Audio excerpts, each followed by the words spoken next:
आज मु आपनको बने देखेबे आलू पोटल रसा मो स्टाइल रे जोटा कि खाइबा को बहुत ही टेस्टी लगे। यार रेसिपी आप निश्चय ट्राई करेंगे। और ये रेसिपीटी मुझे आपको बने देखेबी इंडस वैली गोटे स्टेनलेस स्टील कुकवेयर पट रे बा बिरियानी पट रे। एठी मु इंडस वैली दीटा कुकवेयर मगेइथिली। गोटे है आयरन रो कड़ाईटे आ गोटे है एटा स्टेनलेस स्टील रो बिरियानी पट कहि परिबे बा कैसरोल कहि परिबे। एटा मु 4 लीटर रो गोटे पट मगेइथिली जोटा कि बहुत ही स्टडी आ बहुत ही यूजफुल आपन डेली यूज जो डेली कुकिंग करूछन्ते ता पई। आजिकल जानते समस्ते स्टेनलेस स्टील रे कुक करने को प्रिफर करूछन्ती कारण ता बहुत ही हेल्दी रहूची। तेबे चलंतु आर रिव्यू भी देखि नबा ता सहित आधरे खाइबा भी मैं आपनको बनी देखे देबी।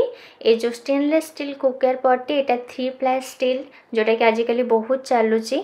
ऑलरेडी इंडस वैली गोटे बहुत ही पॉपुलर ब्रांड कुकर को नेकी इंडस वैली रो स्टील कुकर गुड़िक बहुत ही हाई क्वालिटी स्टील रे बना हेची। आ पर्टिकुलरली ए कुकर टी बोथ आपण गैस स्टोव रे भी यूज करि परिबे प्लस इंडक्शन कुकटॉप रे भी यूज करि परिबे। नॉर्मल स्टील कुकर और 3 प्लाई स्टील कुकर भितर बहुत डिफरेंस थाए। 3 प्लाई कुकर रे इवनली हीट आसे तो खाइबा एते इजीली लागी जाएनी बा जली जाएनी तो आपन बहुत बढ़िया से कुकिंग करि परिबे और बहुत जल्दी भी कुकिंग हबो।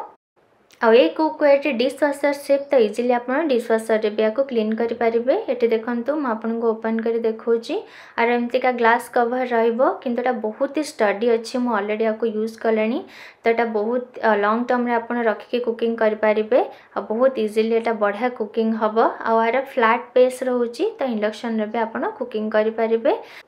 तो ये कुकवेयर को जब आप किणवा चाहते तार लिंक मुझे आपको डिस्क्रिप्शन बॉक्स रे दे देबी। आपण मोर कोड रोसे शिक्षा यूज करके एक्स्ट्रा 12% ऑफ पाई परिबे। तेबे चलंतु एथरे मु एबे आपनको रेसिपी बने देखेबी। एठी मु कड़ाई को गरम कर नेची सेथरे बे सोरिष तेल दे दबा। आपण चाहे रिफाइन तेल रे भी खाया बने परिबे। सोरिष तेल को भलरे गरम होबा को दबा। तेल टी बे गरम हे गलानी सेथरे बे पोटल दे दबा।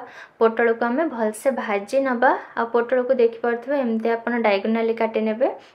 तेबे आज तरकारी मु आलू भी देछि। आलू पोटल रसा बनेछि। जदि आपण आलू खांतिनी तेबे आलू स्किप करि परिबे किछ असुविधा नै। केवल पोटल रे तरकारी बनेबे सेटा भी बहुत भल लागिबो। ये देखि पारे पोटल भाजी गलानी तार एमती कलर चेंज है जाए भाजबे। एबे पोटल रे आलू को भी देदबा ता सहित आलू भी भाजी नबा। आज जो मु आलू पोटल रसा आपन बने देखौछि सेटा आपन रोटी भात परोटा कहा सहित भी खाई परिबे बहुत भल लागिबो।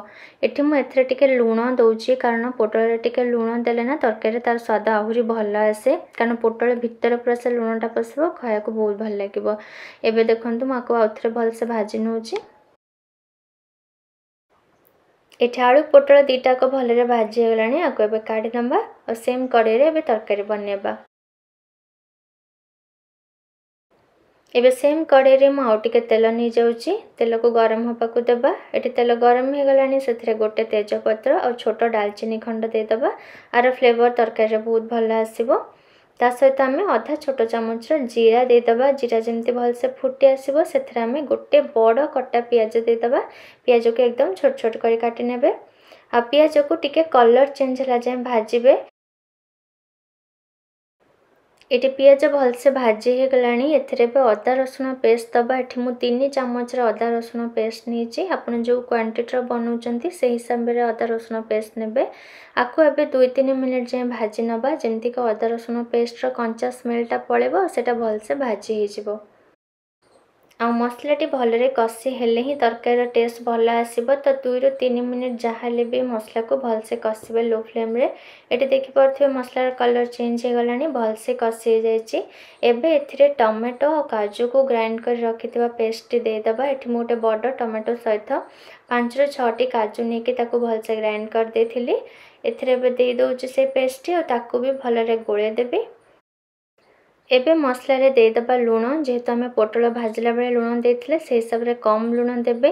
गोटे चामच हळदी गुंड दबा ता सहित आधा छोट चामच लंका गुंड, गोटे छोट चामच धनिया पाउडर आ आधा छोट चामच एठी मु नेछि सब्जी मसला। एबे सब मसला को आम भलरे गोळे दबा। और ये मसला रे आपण अल्प टिके टिके पानी दे ताको भलरे कसी नेबे कवर देकी।